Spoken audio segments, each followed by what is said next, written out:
Hey everyone, this is me Sumi Jha and welcome back to my YouTube channel Y learning classes. Guys, आज हम करने वाले हैं TS Eliot tradition and individual talent पर essay. तो चलिए वीडियो को शुरू करते हैं। बट इससे पहले अगर आप मेरे चैनल पे फर्स्ट टाइम आए हैं तो मेरे चैनल को सब्सक्राइब करें, वीडियो अच्छी लगी तो वीडियो को लाइक करें, साथ में कमेंट करके अपना फीडबैक जरूर शेयर करें। तो चलिए वीडियो को शुरू करते हैं। तो यहाँ पे लिखा है TS Eliot is a well-known critic, poet and writer who has done a great amount of literary work। अब टी एस इलियट के बारे में बात किया गया है तो वो एक बहुत ही जाने माने क्रिटिक हैं, यानी कि आलोचक हैं, पोएट है यानी कि कवि हैं, और राइटर यानी कि लेखक हैं। उन्होंने बहुत सारे अच्छे अच्छे लिटरेरी वर्क किए हैं, साहित्यक वर्क किए हैं, साहित्य। और Eliot has his own view for judging and analysing poet and poetry. अब इलियट जो है उनका अपना ही एक पॉइंट ऑफ व्यू है किसी भी चीज़ को जज करने का या एनालाइज करने का, फिर चाहे वो कवि हो या उनकी कविताएं। In tradition and the individual talent, in tradition और इंडिविजुअल टैलेंट में Eliot has given some significant ideas which are essential to understand in order to understand Eliot perception regarding poetry and poets. अब ये जो tradition और individual talent, ये जो ऐसे है, इसमें इलियट ने जो है वो अपने कुछ आइडियाज़ दिए हैं जो ज़रूरी हैं समझने के लिए किसी भी चीज़ को। अब है इलियट्स के परसेप्शन है पोएट्री के रिगार्डिंग, पोएट्स के regarding. TS. Eliot's critical essays are in the one which cause a mind to think over a situation. He has described Eliot's importance as a critic is linked with his importance as a poet. बोला है कि T.S.. Elliott एक आलोचनात्मक निबंध लिखते हैं और उनके कुछ आलोचनात्मक निबंध कुछ इस तरीके से होते हैं जो किसी स्थिति पर मन को सोचने पर मजबूर कर देते हैं।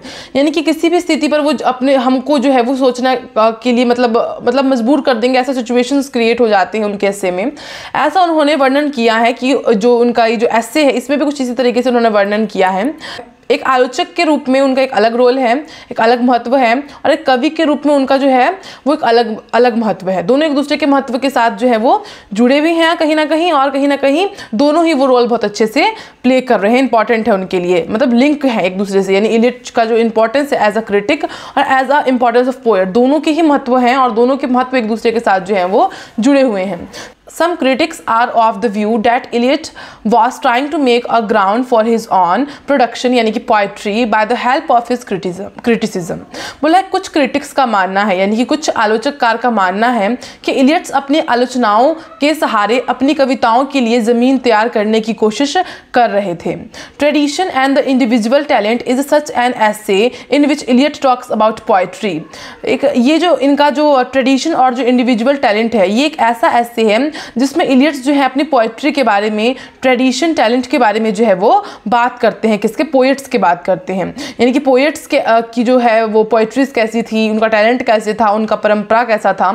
अब आगे हम बात करें, Geoffrey G O'Brien identified tradition and individual talent as synonyms for Eliot, the moments of reciprocal constitution, two aspects of the same substance. Taylor Shape emphasizes that Eliot is himself not clear about the word tradition। अब यहाँ पे हमारे Jeffrey G ओ baryon जो है वो क्या कह रहे हैं, वो ट्रेडिशन और प्रतिभा को इलियट के पर्यायवाची के रूप में पहचानते हैं। अब क्या है कि टेलर श्राप जो है वो खुद ही कहते हैं कि जो इलियट ये लिख तो रहे हैं ऐसे किसके ऊपर, परंपरा के ऊपर, ट्रेडिशन के ऊपर, बट वो खुद ही नहीं जानते कि ट्रेडिशन का एक रियल महत्व क्या होता है, ट्रेडिशन का एक रियल मीनिंग क्या होता है। वो खुद ही स्पष्ट करने में जो है वो समर्थ नहीं है। इसी कारण से वे अपने निबंध में परंपरा शब्द की व्याख्या करने में जो है वो असमर्थ हैं। तो वो खुद ही नहीं जानते हैं कि असल रूप से जो है वो टी.एस. इलियट ये ऐसे लिख तो रहे हैं लेकिन उनको ये पता ही नहीं है कि ट्रेडिशन और इंडिविजुअल टैलेंट यानी कि परंपरा का असली महत्व है क्या, इसलिए वो इस बात को की जो है व्याख्या ठीक तरीके से कर नहीं सकते। तो चलिए अब नेक्स्ट पेज पे चलते हैं। The word tradition may stand for religion। अब परंपरा शब्द का अर्थ धर्म हो सकता है। By tradition he also means that all the European literature from Homer till present times continuity and from a simultaneous whole, every new work has meaning only in the context of what has some before, and it should be capable of changing the past। Therefore the word tradition has multiple interpretation as the critic Eliot himself is unable to provide it a singular meaning। Eliot begins his essay with an opposition between criticism and creativity, which Matthew Arnold has made famous in the function of criticism at the present time। अब यहाँ पे बोला गया है कि परंपरा शब्द का अर्थ ही क्या होता है, धर्म हो सकता है। परंपरा से उनका यह भी तात्पर्य है, यानी कि ट्रेडिशन से उनका यह भी कहना है कि होमर से लेकर के वर्तमान यानी कि प्रेजेंट समय तक का सारा यूरोपियन लिटरेचर एक कॉन्टिन्यूटी यानी कि निरंतर रूप से है और एक साथ समग्रता का निर्माण करता है। हर नए कार्य का एक ही काम होता है कि पुराने कार्य को बदलना। इसीलिए ट्रेडिशन शब्द की एक बहुत सारी व्याख्याएं हो सकती हैं, बहुत तरीके से एक्सप्लेन किया जा सकता है। क्रिटिक के रूप में इलियट स्वयं इसे एक अर्थ देने में असमर्थ है। इलियट ने अपने निबंध की शुरुआत आलोचना और रचनात्मकता के बीच विरोध से की है, जिसे मैथ्यू अर्नोल्ड ने the function of criticism and the present time में प्रसिद्ध किया है। यानी कि देखो बोला क्या जाता है कि अभी जितने भी पोएट्स हैं या क्रिटिक्स हैं, जब वो अपना रियल काम करना शुरू करते हैं तो वो क्या करते हैं, पुरानी चीज़ों से विपरीत तरीके से काम करते हैं। यानी कि जो चीज़ें पहले हो चुकी है, जैसे कोई पोएट्री है, वो पोएट्री पहले किसी पोएट ने उसको लिख दिया है, तो अब जब उस पोएट्री से रिलेटेड आगे कोई पोएट्री बनेगी तो थोड़ी उससे डिफरेंट होकर के बनेगी, ताकि रीडर्स को जो है पढ़ने में अच्छा लगे। तो और जो क्रिटिक्स थे और जो लोग थे, उनका मानना था कि हम जो है वो दूसरे पोएट को फॉलो नहीं करेंगे, हम जो है अपना नया काम करेंगे। लेकिन यहाँ पे सेम इलियट जो है, उनका कहना था कि हम दूसरे लोगों की मेहनत बर्बाद नहीं करेंगे। अगर उन्होंने इतने मेहनत से कोई चीज़ को बनाया है तो हमको उसी कंसिस्टेंसी पे चलना है, हमको रीडर्स को एक अलग नॉलेज नहीं देनी है। तो दोनों ही अपने जगह पे कहीं ना कहीं अलग अलग परसेप्शंस के साथ थे। अब है Arnold has called for a new spirit of critical thinking to replace the emotional immaturity of the Romantics.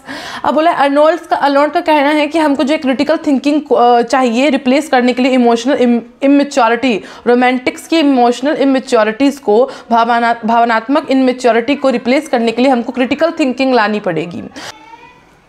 According to Eliot, criticism is inevitable as breathing, and also that every nation and race has the creative as well as critical turn of mind. अब यहाँ पे क्या बोला है, Elliott का कहना है कि आलोचना सांस लेने की तरह जो है वो क्या है, आवश्यक है, अपरिहार्य है। और साथ में बोला है कि नेशन जो है and race has the creative as well as critical turn of mind, यानी कि उनके दिमाग में जो है क्रिएटिविटी और क्रिटिकल टर्न यानी कि आलोचनात्मक चीज़ें जो है वो चलती है। Eliot's consideration of criticism inevitability gives criticism the utmost importance and that it should be there in each nation's and mind. Eliot points out the tradition cannot be inherited and if one wants to obtain it he can get it by great labor. बोला Eliot's बताते हैं कि परंपरा विरासत में नहीं मिल सकती है और यदि कोई इसे प्राप्त करना चाहता है तो वह इसे महान श्रम से प्राप्त कर सकता है, यानी कि खूब मेहनत से प्राप्त कर सकता है, ऐसे जो है वो प्राप्त नहीं कर सकता है। तो एक तरीके से अगर आप पुरानी चीज़ों को छोड़ रहे हैं, एलियट के अनुसार अगर आप पुराने पोएट्स के वर्क्स को छोड़कर अपना न्यू क्रिएट कर रहे हैं तो वो भी परंपरा जो हमको विरासत में नहीं मिली है, वो भी हम मेहनत से ही ले रहे हैं। तो ऐसा नहीं है कि उनका कार्य अगर हम आगे बढ़ा रहे हैं तो हमारा कार्य कुछ नहीं है, हमने भी ग्रेट वर्क, ग्रेट महानता के साथ ही हम वो कार्य को आगे बढ़ाएंगे। तो परंपरा को हासिल करना, आगे बढ़ाना जो है वो किसी ग्रेट लेबर यानी कि महान श्रम से जो है वो कम नहीं है, हमको उतना मेहनत तो लगता ही है, तो उसमें भी हमारी कहीं ना कहीं जो है वो काफ़ी प्रशंसा होगी। अब आगे चलते हैं नेक्स्ट पेज पे। One should have the historical knowledge from Homer onwards as it is continuous idea in the development of European literature. अब उनका कहना है कि एक बार जिसको हिस्टोरिकल नॉलेज यानी ऐतिहासिक नॉलेज हो जाती है होमर से, वो जो है कंटिन्यू कर सकता है अपने आइडियाज़ को डेवलप करने के लिए यूरोपियन लिटरेचर, यानी कि यूरोपियन लिटरेचर को अगर उसको डेवलप्ड करना है तो अगर उसको हिस्टोरिकल नॉलेज होती है तो वो कर सकता है। अकॉर्डिंग टू इलियट के अनुसार knowledge of time and timelessness is necessary to be a tradition writer, यानी कि टाइम के साथ साथ नॉलेज होना जो है एक ट्रेडिशन पारंपरिक राइटर के लिए बहुत ज़रूरी है, नेसेसरी है। For Eliot knowledge of tradition will add to a poet's eligibility to write fine poetry. अब इलियट के अनुसार जो है ट्रेडिशन के अंदर किस तरीके की नॉलेज ज़रूरी है कि पोएट्स भी जिन्होंने जिस पोएट से पहले कुछ ना कुछ किया था, उन पोएट्स की चीज़ें भी जो है वो लिखी जाएँ। Eliot says no poet no artist of any art has a complete meaning alone. उनका कहना है कि कोई भी आर्टिस्ट कोई भी आर्ट को जो है वो कंप्लीट नहीं कर सकता अकेले, उसमें जो है कहीं ना कहीं सबकी मेहनत लगती है। कोई भी पोएट अकेले पोएट्री नहीं लिख सकता, कोई भी आर्टिस्ट अकेले आर्ट नहीं कर सकता, ठीक है। His significance his relation to the dead poets and artist, यानी कि उनका कहना है कि जो पोएट्स चले गए हैं दुनिया से, जो आर्टिस्ट चले गए हैं इस दुनिया से, उनसे उनका ये जुड़ रहा है ये वाक्य जो ये बोल रहे हैं। Eliot's elaborates the idea that a poet or artist is not liked because of his uniqueness but for his sameness. बोला है ज़रूरी नहीं है कि अगर हम जो कार्य जो हैं वो सेम करेंगे तो हमको यूनिक दिखना है और सेम नहीं करना है। हमको जो है लाइक किया जाएगा हमारे आर्ट से, फिर वो चाहे यूनिकनेस हो सेमनेस ना हो, या सेमनेस हो यूनिकनेस ना हो, उससे कोई फ़र्क नहीं पड़ता। हमको कोई अधूरा काम को अधूरा छोड़ना नहीं है। अगर किसी आर्टिस्ट ने कोई काम को इनकम्प्लीट रखा है तो कंप्लीट करना वो हमारा फ़र्ज़ है। और कहीं ना कहीं इलियट की सोच अनदर आलोचककार से यानी कि क्रिटिक्स से थोड़ी सी अलग थी। किसी का कहना था कि हमको यूनिकनेस चाहिए क्योंकि जो चीज़ रीडर्स पहले पढ़ चुके हैं हमको उसे यूनिक करना है, लेकिन उसी में इलियट्स का कहना था कि हमको जो है वो जो पुराने राइटर्स के, पुराने पोइट्स की जो मेहनत है उसको लेकर के आगे चलना है। सो अपना अपना परसेप्शन सबका था।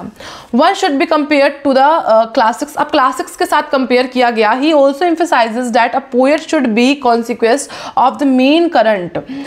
ही should have the knowledge of past and also try to gain more and more knowledge throughout his career. बोला है कि हमेशा हर किसी को जो है, हर पोएट को जो है अपने करियर के साथ पास्ट की भी नॉलेज होनी चाहिए, क्योंकि अगर आप पिछली चीज़ों को छोड़ करके आगे कार्य करते हैं, आगे वर्क करते हैं तो वो चीज़ सही नहीं है। पास्ट की नॉलेज होना ज़रूरी है और साथ में अभी जो समय चल रहा है उसकी भी साथ साथ में हमको जितनी नॉलेज हो सकती है उतनी होनी ज़रूरी है। इससे हमारा जितने भी हमारे करियर में जितनी भी चीज़ें हो रही हैं हर चीज़ की नॉलेज हमारे पास रहेगी। After tradition the idea of individual talent is describe by Eliot. तो ये सब चीज़ें जो है ट्रेडिशन के बाद जो है इलियट द्वारा डिस्क्राइब की गई थी। By talent Eliot means one ability to impersonalize art to keep it away from the personality. As Eliot says, the progress of an artist is a continual self-sacrifice as continual extension of personality. Now देखो यहाँ पे क्या बोला है, एक कलाकार की प्रगति एक निरंतर आत्म बलिदान है। यानी कि एक कलाकार तभी प्रगति करता है, तभी सक्सेस की तरफ जाता है जब वो अपना बलिदान आत्म बलिदान देता है। यानी कि दिन रात निरंतर आत्म बलिदान, यानी कि अपना कार्य में जो है वो कंटिन्यूसली वर्क करता है। व्यक्तित्व का एक निरंतर विलुप्त होना चाहिए, यानी कि हम अपने आप को एक पल के लिए भूल जाते हैं जब हम अपना वर्क करते हैं। तो एक हमारी पर्सनैलिटी होती है, एक हमारा टैलेंट होता है। जब हमने इससे पहले बात की वो हमारा था सबसे पहले जब हमारा पोएट्री, जब हमारा ये ऐसे ही स्टार्ट हुआ था, तो ऐसे का नाम ही हमने पढ़ा था, यहाँ पे देखिए था हमारा ट्रेडिशन। तो ट्रेडिशन के ऊपर तो यहाँ पे हमने काफ़ी चीज़ें पढ़ ली कि मतलब हमको परंपरा को फॉलो करना है, जितने भी पोएट्स थे हमें उस चीज़ को भी ध्यान रखना है। तो इलियट्स जो है वो ये कहना चाह रहे थे। लेकिन अब यहाँ पे टैलेंट की जब बात हुई है तो इलियट्स का कहना है कि उस टैलेंट में हम जो है जितने भी पोएट्स हैं वो अपनी एबिलिटी को शो करते हैं, अपना पर्सनैलिटी को शो करते हैं। और वैसे भी एक कलाकार तभी प्रसिद्ध हो पाता है जब वो अपने आप को सारा आत्म बलिदान दे दे और दिन रात अपने कार्य में इस तरीके से वर्क करे कि उसका व्यक्तित्व ही विलुप्त हो जाए। आगे है इलियट्स प्रोपाउंड्स द, नेक्स्ट में चलते हैं, doctrine that poetry should B impersonal and free itself from the romantic practice. यानी कि इलियट इस सिद्धांत का प्रतिपादन करते हैं कि पोएट्री को इम्पर्सनल होना चाहिए और रोमांटिक प्रस्थाओं से मुक्त होना चाहिए। यानी कि पिछली जो भी प्रस्थाएं रोमांटिक प्रैक्टिसेस चल रही थी वो सब चीज़ें से जो है वो दूर रहना चाहिए। अब अगला है the poet must efface himself, यानी कि कवि को स्वयं ही अपने आप को नष्ट कर देना चाहिए। Eliot also has formalistic idea that poetry should be considered more important than the poet should.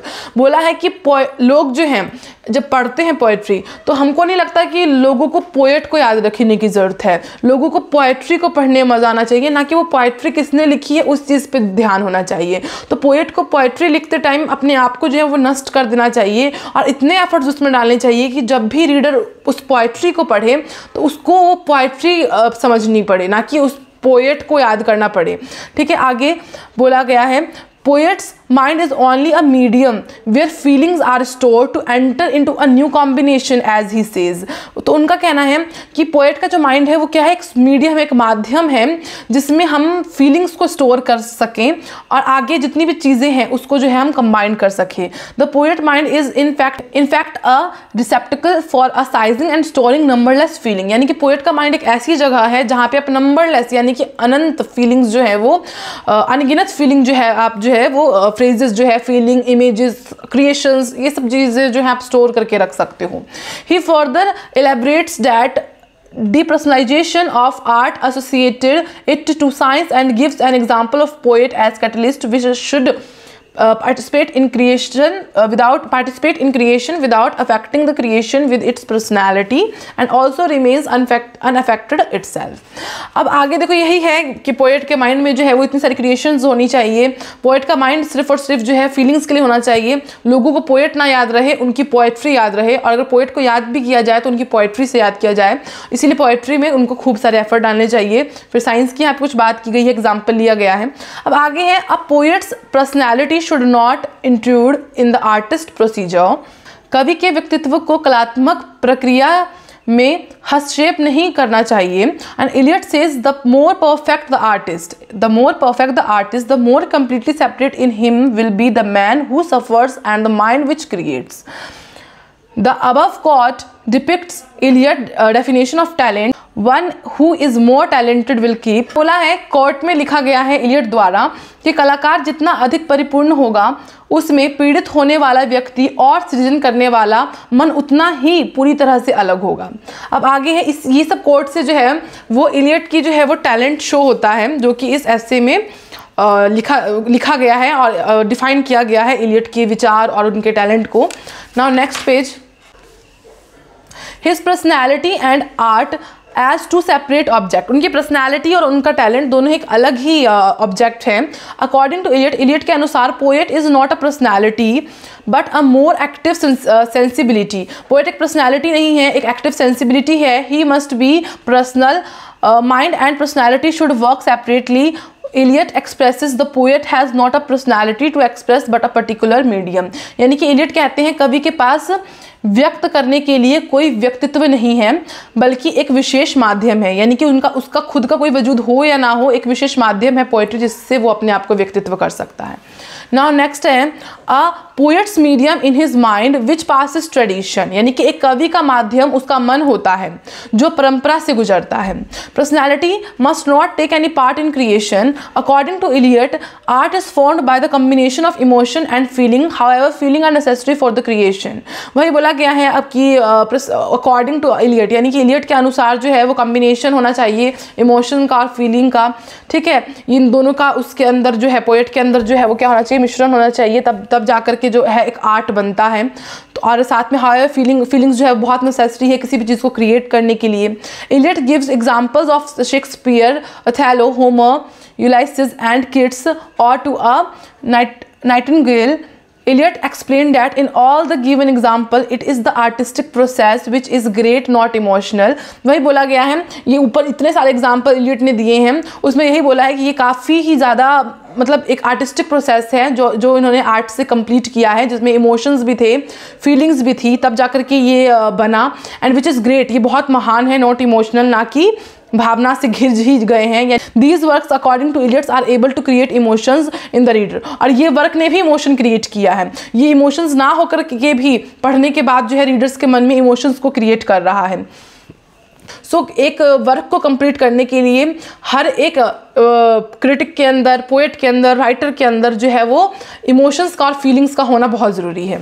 अब है, Eliot says poetry is not a turning loose of emotion but an escape from emotions. It is not the expression of personality but an escape from personality. Therefore unlike romantics who expressed, next page पे चलते हैं, their personalities in poetry. A poet should be able to work scientifically like a catalyst, should remain unchanged and should give value to his poetry instead of his personality. From the title of the topic it seems that the essay is about tradition of criticism but in actuality it is about poetic mind। यानी कि इस पूरा जितना भी हमने सारांश पढ़ा तो उसमें यही बोला जा रहा है कि विषय के शीर्षक से, यानी कि जो हमारा एस्से था उसका जो शीर्षक था ट्रेडिशन एंड जो हमारा इंडिविजुअल टैलेंट है, इस शीर्षक से ऐसा लगता है कि ये जो एस्से है वो आलोचना की परंपरा के बारे में कम था, लेकिन असल में ये एक काव्य के बारे में ज़्यादा था कि कवि के अंदर कैसा मन रहता है, पोएट का कैसा माइंड रहता है एक पोएट्री लिखने टाइम या कोई भी कार्य करने टाइम।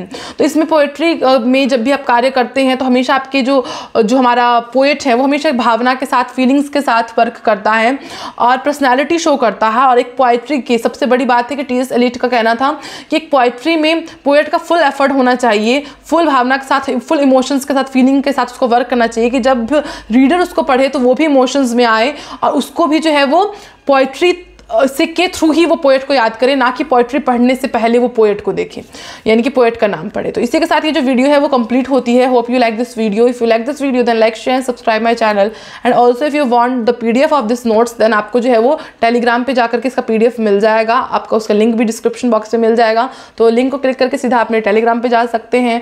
और साथ में आप इंस्टाग्राम पे भी मुझे फॉलो कर सकते हैं। कोई भी कन्फ्यूजन हो तो आप DM कर सकते हैं, कमेंट सेक्शन में भी लिख सकते हैं। सो मिलते हैं नेक्स्ट वीडियो में, तब तक के लिए जय हिंद, वंदे मातरम।